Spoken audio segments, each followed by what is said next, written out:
A continuación presentamos nuestro proyecto. Es de una planta de tratamiento de un agua de servicio. Los integrantes son Carlos Segarra, Jorge Cordero, José Guillén y Alejandro Maite. Ok, vamos a empezar aquí a explicar el proceso. Contamos con una caldera. Una caldera, o también llamado generador de vapor o boiler, es un dispositivo que se utiliza para generar vapor, valga la redundancia. La misma puede ser acotubular o pirotubular e involucra un proceso de transferencia de calor. Las calderas producen energía en forma de vapor empleando agua y mediante un combustible, el cual reacciona con el oxígeno del aire para producir calor. En este caso se lleva a cabo un proceso de combustión. Cabe destacar que estos equipos requieren cierto mantenimiento para evitar posibles accidentes en un futuro. Otro equipo utilizado en nuestro proceso es la torre de enfriamiento o refrigeración, que es un dispositivo que se utiliza para enfriar una corriente de agua de proceso mediante una corriente de aire. La misma puede ser de tiro forzado o de tiro inducido. Involucra un proceso simultáneo de transferencia de masa y de transferencia de calor.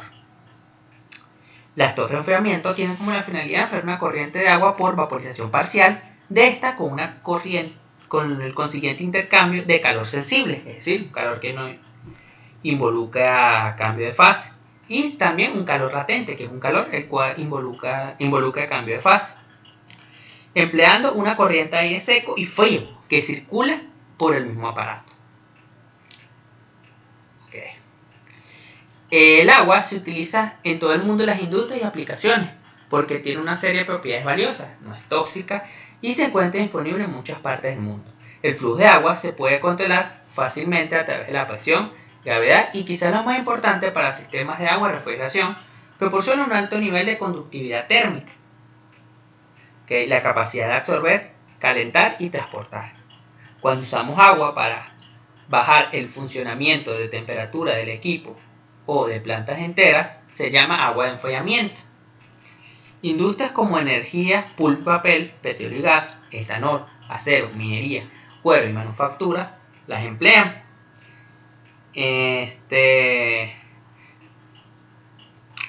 A continuación, presentamos un vistazo rápido de las principales fuentes de contaminación del agua y refrigeración.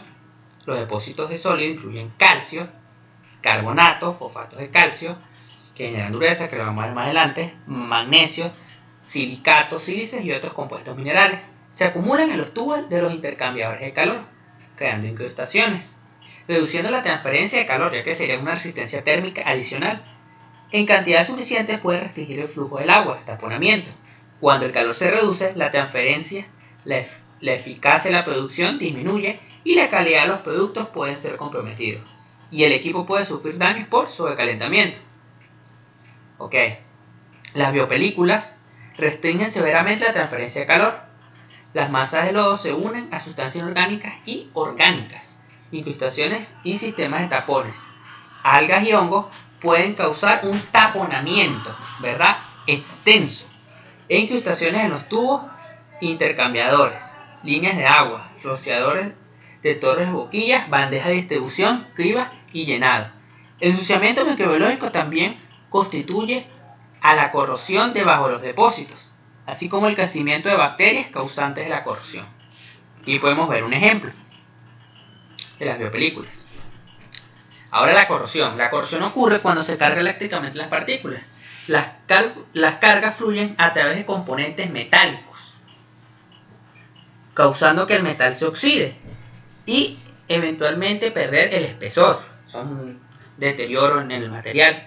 La corrosión causa picaduras, o la corrosión por pitting también, y fugan los sistemas de enfriamiento y pueden conducir a la sustitución de tuberías, bombas, intercambios de calor, incluso torres de enfriamiento enteras. El óxido especialmente contribuye a ensuciar y causar deposición, que interfieren con la transferencia de calor. Aquí pueden ver un ejemplo de corrosión, una más profunda que otra, digamos así. El ensuciamiento orgánico como barro, arena, arcilla, materia biológica, incluso el aceite al entrar al sistema a través del suministro de tuberías o desde el aire. Los materiales suspendidos pueden acumularse y asentarse en el sistema, bloqueando el flujo y reduciendo la eficiencia. La película de aceite puede reducir la transferencia de calor y fomentar el crecimiento de microorganismos. Ahora, el reciclaje continuo de contaminantes y la alta concentración de los estabilizadores de espuma pueden hacer que la espuma se desborde al sumidero de la torre, en este caso una torre de enfriamiento. Volar las torres o incluso provocar una esclusa de aire en bombas de agua. Aunado a esto, las concentraciones de espuma forman depósitos de materiales, aumentando la posibilidad de ensuciamiento del sistema. Aquí podemos ver espuma. Composición. La naturaleza del suelo determina la composición química de las aguas subterráneas. El agua está en constante movimiento con el suelo, donde se estanca y recircula, y así desarrolla un equilibrio entre la composición del suelo y la del agua. Por ejemplo, el agua que circula en sustrato arenoso o granítico es ácida y tiene menos minerales. Agua que circula en suelos limosos y arcillosos son alcalinas y contienen bicarbonato. Esto referido a las características del influente en cuanto a parámetros. En el caso del agua, podemos ver aquí el ejemplo de un agua de pozo. Las características del influente en cuanto a parámetros tenemos un pH de 8.2, presencia de iones calcio, tenemos su concentración, alcalinidad expresada como carbonato de calcio, temperatura relativamente constante, turbidez baja o nulo, color dependiendo de los sólidos disueltos presentes, contenido mineral normalmente constante, dióxido de carbono agresivo y naturaleza de eutrificación ninguna, así como oxígeno disuelto normalmente ninguno, o escaso se puede decir también. Bomba sumergible.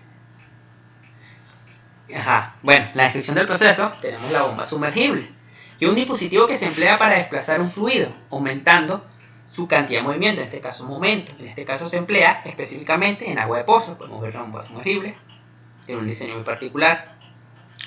Los filtros de arena, equipos que se emplean para eliminar impurezas y partículas de suciedad. Ok, aquí podemos ver un ejemplo de los filtros de arena, se le está colocando la arena, así como se le hace su respectivo mantenimiento. Tenemos filtro de carbón activado, equipo que se emplea para purificar aguas, siendo su alta eficiencia su principal característica. Tenemos aquí un filtro de carbón activado, relativamente costoso, es un tratamiento ya más fino. Tenemos un centrífuga, dispositivo mecánico que transfiere energía a un fluido, la misma posee un motor, succión y descarga. Dicha energía se cuantifica en un aumento de la presión. Ablandador o suavizador, equipo que se emplea para disminuir la dureza en el agua mediante resina de intercambio iónico, obteniéndose agua blanda. Podemos ver un ejemplo aquí de una ablandadores o suavizadores, por dentro está en la resina. Entonces,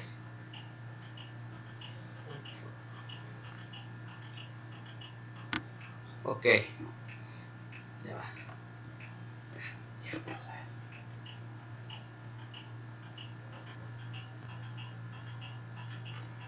Ok, continuando con la explicación de lo que son tratamientos de aguas para procesos de torres de enfriamiento y de caldera, aquí les traemos un bosquejo o un diagrama de proceso de cómo se debe llevar a cabo estos tratamientos.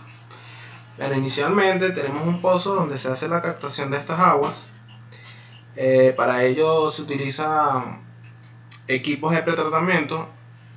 Empleamos nosotros un tanque de desalenador para eliminar los sólidos que están suspendidos al ser extraídos de esta agua del pozo mediante una bomba sumergible.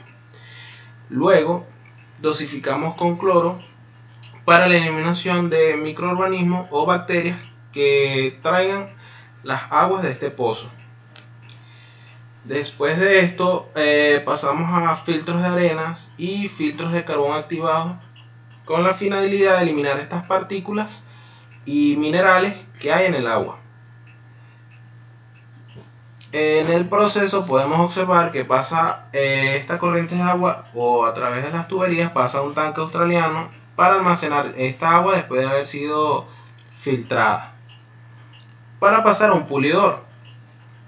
En el pulidor vamos a obtener o vamos a separar mediante arenas y carbón activado. Hay una mezcla en el pulidor de ellos. Hacemos una separación o atrapamos estos sólidos que aún contengan el agua, para luego continuar hacia un suavizador o ablandador de aguas con la finalidad de tener un agua más blanda, menos dura y que haya menos presencia de álcalis en nuestras aguas, las cuales pueden ocasionar taponamiento, incrustaciones o corrosión en nuestros equipos más importantes, que son las calderas o torres de enfriamiento. Para esto podemos observar que del suavizador tenemos un tanque llamado salmuera, que es donde quedan todas las partículas atrapadas de estos carbonatos de las aguas duras. Bueno, luego pasamos a un tanque de alimentación, el cual tiene un desaireador, ya que aquí se debe controlar lo que es el oxígeno presente en esta agua, ya sea porque proviene del agua o es ocasionado por la interacción con el ambiente, con el aire. Aquí hay una dosificación de aditivos químicos como lo que es el fosfato y el bisulfito, con la finalidad de convertir estos carbonatos presentes aún en el agua en productos químicos menos fuertes, para luego ser pasado a un sedimentador donde se va a hacer una purga de lodos. Algo muy importante, se debe hacer esta purga de lodos para que no haya una afectación en las tuberías y en la caldera. Luego tenemos la caldera, donde ocurre el proceso de combustión, el proceso que se lleva a cabo. Va a obtener una línea de una salida, una purga de fondo, y también va a tener una salida de agua, la cual va a ser almacenada y enviada a una torre de enfriamiento. En esta torre de enfriamiento vamos a tener un retorno de condensado al tanque de alimentación para mantener el ciclo del sistema. Los parámetros que se deben controlar son cloro. Este parámetro es de gran importancia controlar porque un exceso de ello puede ocurrir un daño en las membranas y en los sistemas de filtrado. Se debe también controlar un parámetro muy importante como es la conductividad, para determinar los sólidos que hay presentes mediante la adición de químicos. La turbiedad es un parámetro que se determina para verificar la eficacia del filtrado. El pH, este es uno de los parámetros más importantes que se deben controlar tanto en una torre de enfriamiento o en una caldera, ya que con ello se controla y se optimiza el uso mediante la adición de productos químicos, para así protegerlo contra la corrosión e incrustaciones dentro de los equipos y en las tuberías de la misma. El oxígeno disuelto es un parámetro que se debe controlar lo que es más que todo en los ciclos de vapor, ya que una gran cantidad de oxígeno o grandes concentraciones de este presentes en el agua puede ocasionar corrosión en las tuberías de la caldera y en las aguas de alimentación. Y por último, se controla lo que es la adición de aditivos químicos que contienen fosfato de sodio o bisulfitos de sodio, ya que una alta concentración puede ocasionar soda cáustica, lo cual es un producto altamente corrosivo. Dentro de las consideraciones que se deben manipular son estas siguientes variables. Se debe controlar un caudal, el cual es necesario para regular el flujo de agua y se lleven a cabo las operaciones y que se cumplan las condiciones en la caída de presión de los equipos.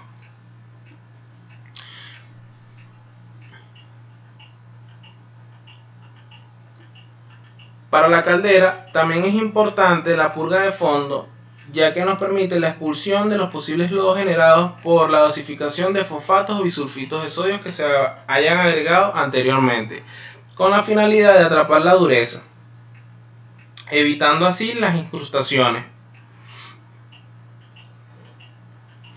En los suavizadores se debe ajustar el cuadro de válvula para poder hacer la regeneración de resina. Esto consiste en remover la resina catiónica con un flujo turbulento de agua, haciendo expulsar los iones de calcio y magnesio. Algo primordial de esta regeneración del flujo de agua que se utiliza, tiene sal diluida en un tanque el cual lo llamamos salmuera, conocido por tener iones sodios y iones cloruros disueltos. Y es por esto que se le devuelven los iones sodios a la resina y se obtiene cloruro de calcio y cloruro de magnesio, que son muy solubles en agua, los cuales luego serán expulsados en el tanque de alimentación mediante productos de fosfatos y bisulfitos de sodio, con la finalidad de atrapar el oxígeno disueltos que hay en el agua.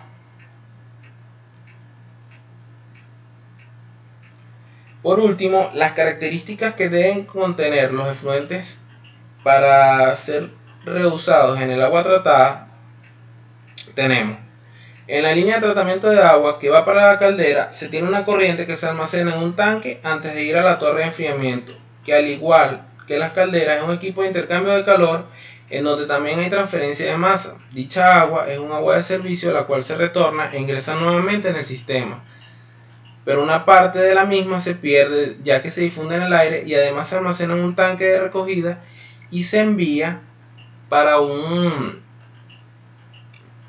la torre de enfriamiento, donde luego retorna completamente mediante un condensado. Si no ocurre esto es porque hay pérdidas o fugas. Puede ocurrir que el vapor, en el caso de la caldera, sea reutilizado para uno de los procesos. En la torre de enfriamiento, igualmente, el agua refrigera y vuelve como llovizna, pero parte de esta se pierde y la que no se pierde retorna al proceso.